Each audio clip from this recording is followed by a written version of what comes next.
السلام علیکم ورحمۃ اللہ وبرکاتہ۔ آسٹریلیا میں خالستان حامیوں نے کی مندر میں توڑ پھوڑ۔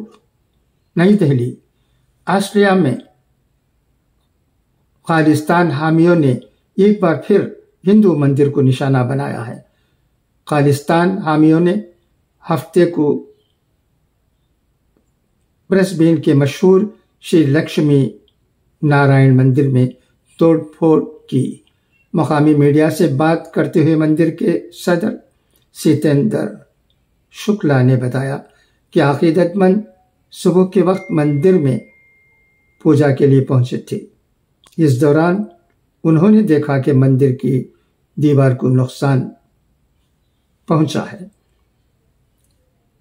ہندو ہیومن رائٹس کی ڈائریکٹر سارا گیٹس کا کہنا ہے کہ یہ نفرت انگیز کارروائی سکھ فار جسٹس کی طرز پر کی گئی ہے۔ ایسا آسٹریلیا میں رہنے والے ہندوؤں کو خوف زدہ کرنے کے لیے کیا گیا ہے۔ واضح رہے کہ غیر ملکی سرزمین پر ہندوؤں کے عقیدے کو ٹھیس پہنچانے کا یہ پہلا واقعہ نہیں ہے۔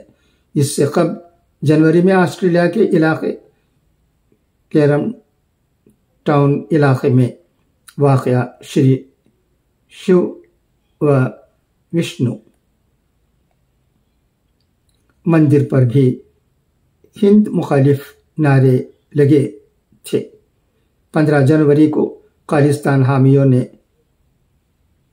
میلبورن میں کار ریلی نکال کر خالستان پر ریفرنڈم کے لیے حمایت حاصل کرنے کی کوشش کی، لیکن انہیں حمایت حاصل نہیں ہو سکی۔ میلبورن کی آبادی تقریباً 60,000 ہند نژاد ہے، لیکن اس میں صرف چند سو لوگ موجود تھے۔ مانا جا رہا ہے کہ اسی غصے میں ہندوستان کو نشانہ بنایا گیا۔ جنوری میں ہی آسٹریلیا کے ملی پارک علاقے میں سوامی نارائن مندر پر ہند مخالف نعرے لکھنے کا معاملہ بھی سامنے آیا تھا۔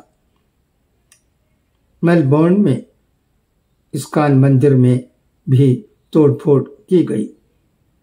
ہندو مندروں میں توڑ پھوڑ اور ہند مخالف نعرے لکھنے کا معاملہ حکومت ہند کی جانب سے آسٹریلیا کی حکومت کے سامنے اٹھایا گیا۔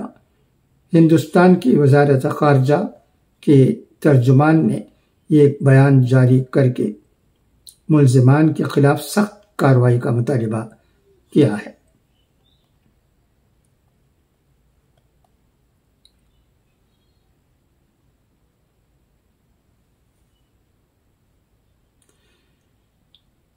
لکھنؤ۔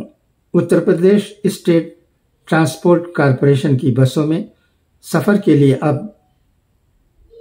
ایپ یو پی راہی کے ذریعے مسافر آن لائن بکنگ کر سکیں گے۔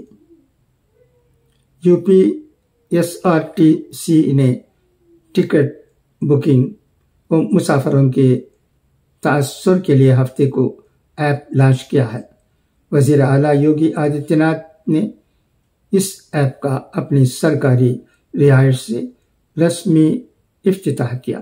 یہ ایپ مسافروں کو نہ صرف گھر بیٹھے سفر کے لیے ایڈوانس بکنگ کا اہل بنائے گا بلکہ انہیں کیش لیس سہولت بھی فراہم کرے گا۔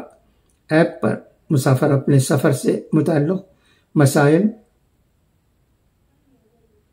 ڈرائیور کنڈکٹر کے رویے، بس کی حالت اور دیگر مسائل پر اپنا تاثر بھی دے سکیں گے۔ اچھا، تو اب اجازت، انشاءاللہ پھر ملاقات ہوگی۔ خدا حافظ، فی امان اللہ۔